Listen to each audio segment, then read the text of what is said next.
Yom Yerushalayim Sameach, even though yesterday was Yom Yerushalayim, but today we celebrate Yom Yerushalayim. And I would like to share with you a few thoughts that I feel are extremely relevant for us to understand what has been going on in Yerushalayim, certainly for the last 45 years. And actually, if we look at the origins of the city of Yerushalayim, we'll be able to get a better understanding of what is happening today in Yerushalayim and be able to get a better sense of what we need to do for the future. What is the history of the city of Jerusalem, the city of Yerushalayim? Chazal tell us that originally the city of Yerushalayim was known as the city of Shalem, the city of Salem.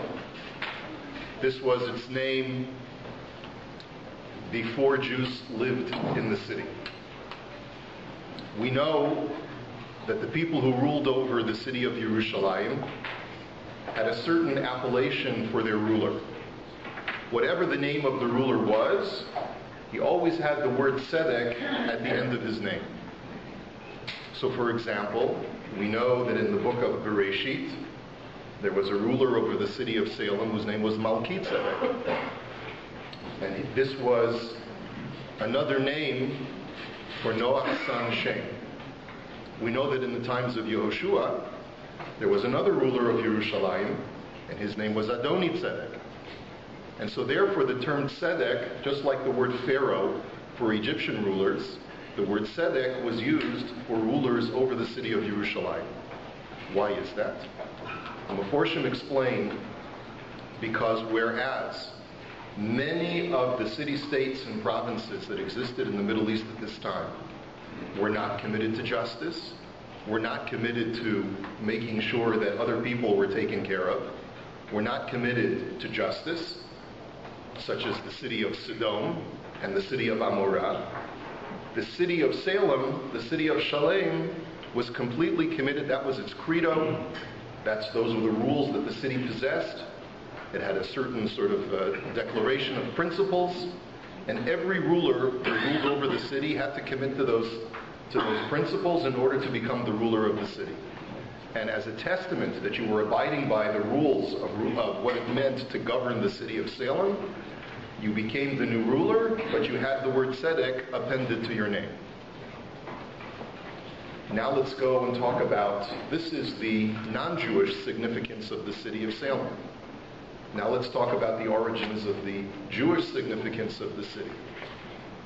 We know that when Avraham Avinu brought his son Yitzchak on the Akedah, it was in a place called Har HaMoriah, which was in the middle or somewhere adjacent to this city of Salem. And after Avraham was finished with his extremely life-altering experience at the Akedah, he named the place Hashem Yireh, God will see. Because his experience was that there was a unique bond between him and HaKadosh Baruch Hu, and that wherever I go and wherever I am, Hashem is looking over me in a special way. Explains the Medrash in Bereshis Rabbah that HaKadosh Baruch Hu had a dilemma when it came to declaring the capital city of Eretz Yisrael and giving it its proper name. Hashem said, my dilemma is that if I name the city after Avraham Avinu's experience, then my beloved Tzaddik Shem, who although was not part of the Jewish people, but nevertheless played a significant role in the history of the city, he'll come with ta'anot, he'll come with complaints. Because after all, it was known as the city of Shalem. And if I name the city as Shalem, then Avraham Avinu will come with ta'anot, he'll come with complaints. Because after all, there was a unique experience that happened to Avraham there. And therefore, says the Medrash, HaKadosh Baruch Hu says, we will take the name of Hashem Yireh and the name of Shalem, and we will put them together to have the name Yerushalayim, which is a contraction of the words Hashem Yireh for Avraham Avinu's experience, and the word Shalem, which is the experience of Shem Malki Tzedek. Now, if you look and you think about it further, there's a very important message that Chazal are sending to us about what the city of Yerushalayim is all about. HaKadosh Baruch Hu gave the Jewish people a very important mandate. And it has a duality of purpose. On the one hand, we are the Am HaNivchar, we are the chosen people. We have experiences that are unique to Klal Yisrael. And this is represented by the unique vision and the isolated vision, the solitary vision that Avraham Avinu has on Har HaMoriah. But at the same time, the Jewish people have a second mandate, and that is to be an Or LaGoyim. There is a universalistic aspect of what it means to be a Jew, which means to contribute to the fabric of godliness throughout the world. So on the one hand, we have experiences and rituals and practices that are unique to the Jewish people, that are for us and for us alone. And there is also this aspect of universality that we have to share whatever we can of godliness to make sure that the light of Hashem diffuses throughout the entire world.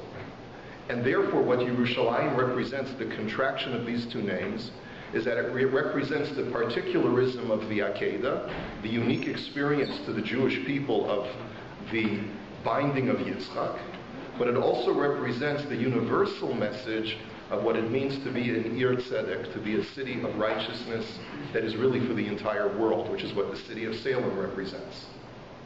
And therefore, if we think about what has happened in Yerushalayim over the last 45 years, and even before then, Baruch Hashem, we've been able to hold on to the city of Yerushalayim as a unified city for the past 45 years, since 1967, after the Six-Day War, when HaKadosh Baruch Hu miraculously gave us back the city after it had been divided. But there's a message here. When the Jewish people are fulfilling one mandate to the exclusion of another mandate, then there's something that is reflected in the city of Yerushalayim.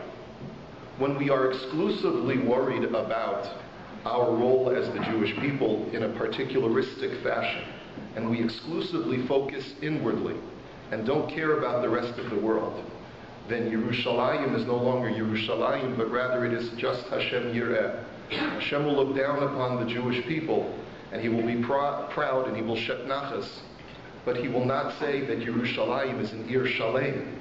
It's not necessarily a complete city, a whole city. And that is why sometimes Yerushalayim is divided, or what is happening today is that there is an effort in the world community to redivide Yerushalayim. But on the other hand, when the Jewish people do not focus on the unique covenant between God and Israel, and we only focus on the universal principles of mankind and of righteousness, and we ignore the unique covenant that Hashem made with us in the Torah and the mitzvot, then Yerushalayim is no longer Yerushalayim, but it is only Shalem. It is only complete, but it loses its Jewish character. And therefore, the two efforts that we have to struggle with throughout history is, are they going to divide Yerushalayim, or are they going to make it into an international city which will be devoid of Jewish governance and Jewish independence? Those are the two struggles that Yerushalayim faces in every generation. And it is a calling to Klal Yisrael that in order for us to hold on to a united Yerushalayim, and also a Yerushalayim that is uniquely Jewish, we have to have both messages in hand. We have to be the people who are faithful to our unique covenant of Hashem Yireh, the Akedah. We also have to be the people who are Shalem in the sense that we are constantly devoted to tzedek and to being an Or LaGoyim. And so therefore, in this time which is extremely exciting for the Jewish people, but also at a time which is very precarious for the Jewish people, at a time when the world community either wants to split us up or make us into an international city, we say no. We resolve that we will be both the unique Klal Yisrael, the particularist Klal Yisrael, and we will also be the universal Klal Yisrael that provides a message to the entire world. And if we take those roles seriously, then Yerushalayim will be the united capital city of the Jewish people from today all the way into Yemot HaMashiach. May we be zocheh to see it. Amen. I'd like to take this opportunity to thank all of our shlichim who are doing such an amazing job, and to Samuel Silverberg, and to all of the people who were so instrumental in making this beautiful Yom Yerushalayim event. We should all be zocheh to celebrate next year in Yerushalayim Abenuyah, B'mei Rabbi Amen.